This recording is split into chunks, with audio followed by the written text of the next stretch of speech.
अति ही सुहावे किशोरी मोरी मंद हसनिया मुख अति ही सुहावे किशोरी मोरी चितवन अमीर सबोरी किशोरी मोरी चितवन अमीर सबोरी किशोरी मोरी गोपी चंदा के किशोरी मोरी गोपी चंदा किशोरी मोरी सिया लखी लखी हिया भूल सावे किशोरी सिया लखी लखी सिया गली लखी लखी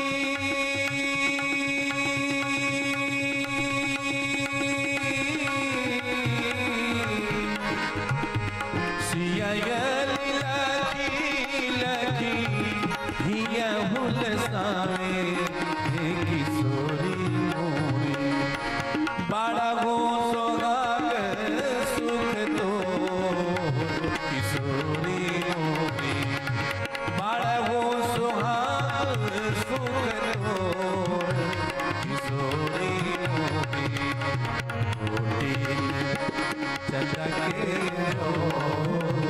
किशोरी मोरी गोटी चंदा के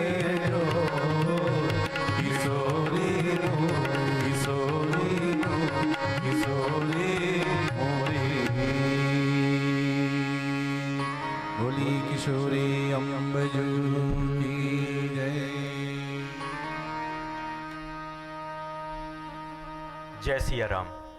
व्यास पूजन के लिए मैं आमंत्रित करता हूं आदरणीय श्री पंकज अग्रवाल जी को।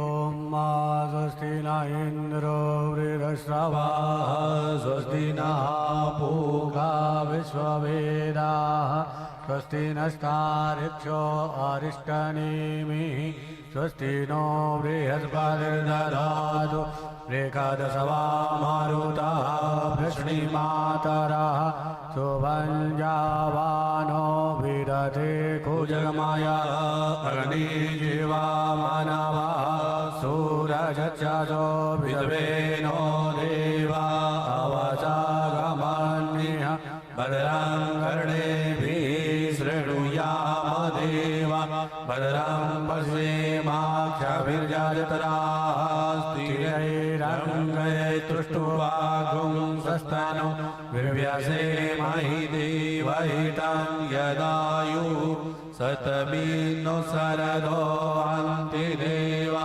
जदराणचक्राजरसत्तनो नाम पुत्रासो जद्रापितरो भवन्ति मानो मदयादिर्घटायुर्गन्त्यो आदितिर्योरादितिरन्तरिक्षामादितिर्माता स पिता स पुत्रः विश्वे देवा आदितिः पञ्चजना आदितिर्जातमादितिर्जानितवाम्मा चन्द्रमा मनसो जातचक्षो सूर्यो अजायत श्रोत्राद्वायुश्च प्राणश्च मुखादग्निरजायत। गुरुर्ब्रह्मा गुरुर्विष्णु गुरुर्देवो महेश्वर गुरुर्साक्षात् परब्रह्म तस्मै श्री गुरुवे नमः। व्यास पूजन के लिए मैं आमंत्रित करता हूं आदरणीय पंडित श्री सुरेश मिश्र जी गिरवा वाले, आदरणीय श्री प्रहलाद अग्रवाल जी पिल्लू भैया, आदरणीय श्री